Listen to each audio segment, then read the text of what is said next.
Chapter 7 Blobby Blob. What the boy had done that day changed the course of history. In mixing together 1,000 different jars of gunk, Ned had created a brand new matter. Slime. The world would never be the same again. This was big, bigger than biggest, huge, among us.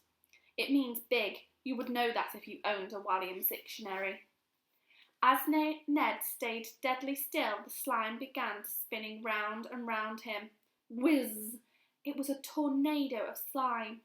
A slimeado. Open your Williams dictionary under S for a detailed definition. No, thought Ned. I'm going to be slimed to death. He shut his eyes tight and cried, "Ah!"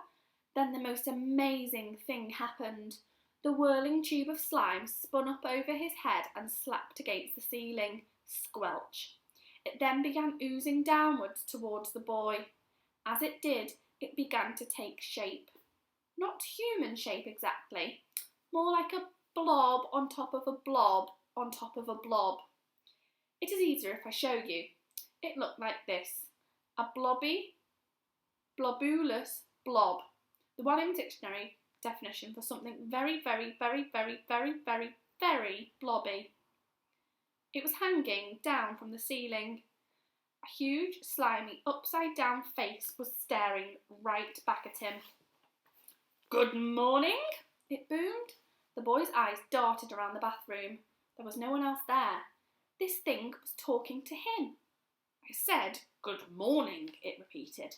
For something made of slime, it had a surprisingly posh voice, as if it were royal, which seemed highly unlikely. Last time I checked, the royal family did not have a member who was made entirely of slime. Who are you, stammered Ned. The boy was trembling with fear. "I am anything you want me to be," replied the thing. With that, the blob of slime squelched upside down across the ceiling. Squelch, squelch, squelch. Next, it made its way down the wall, its slimy bottom acting like a suction pad against it. Squelch, squelch, squelch. Eventually, the thing was standing on the floor of the bathroom, peering down at Ned. "Now, boy, tell me what you wish me to be." Is this like Aladdin?" asked Ned excitedly. "Is what like Aladdin?" "Like rubbing the lamp and a genie coming out, and the genie giving you 3 wishes. The slime looked lost in thought for a moment before replying, "No, there is no lamp, I am not a genie, and there aren't 3 wishes. "Oh," replied Ned. "There are infinite wishes." "That's a lot, isn't it?" "It's infinite, so yes, I suppose it is, unless it was infinite and 1, which would be silly." "Cool!" exclaimed Ned. "So, boy, what do you wish me to be? I can be anything and everything." "A hippopotamus, a swarm of bees, a giant pair of bloomers." As it spoke, it shape-shifted into each thing. Just think of something beginning with S.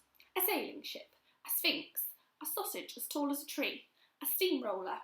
The boy looked on in wonder as it changed with dizzying speed. A symphony. With that, there was a sound of a huge drum being struck. Boom!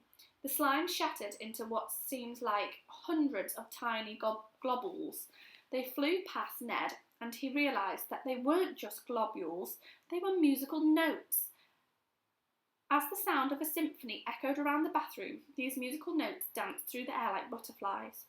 The boy watched in awe as they swooped and twirled in time to the music. "Wow!" he stammered. Then, just as the symphony ended, the globules all merged together. This time, they didn't go back to being slime's blobulous self. Oh no. These globules merged back into shape of a whale. The whale was humongous. It filled up the entire bathroom.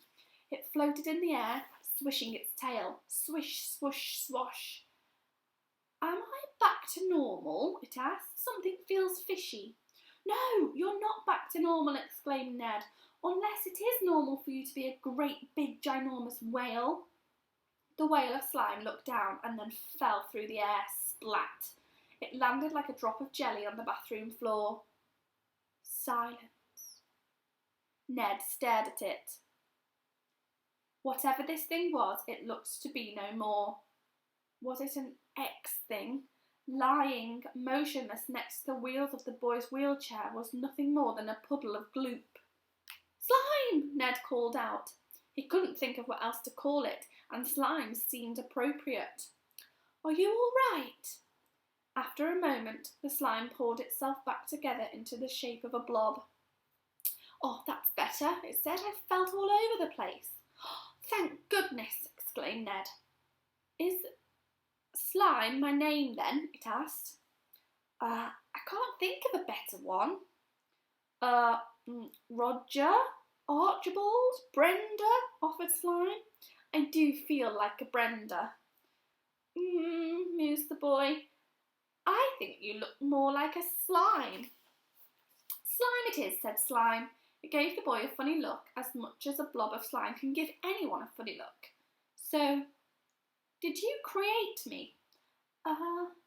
Well, hesitated Ned. I guess I did. Father, exclaimed Slime. No. Mother? No. What then? I guess, well, Ned didn't dare say it at first, but something in his heart told him he should. Friends.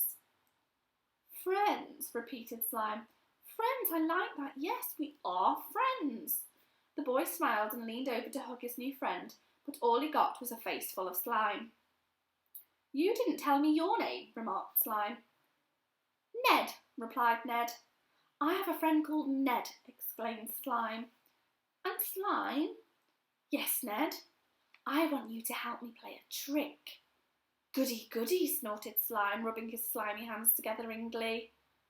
On someone who has played 1,000,000 tricks on me.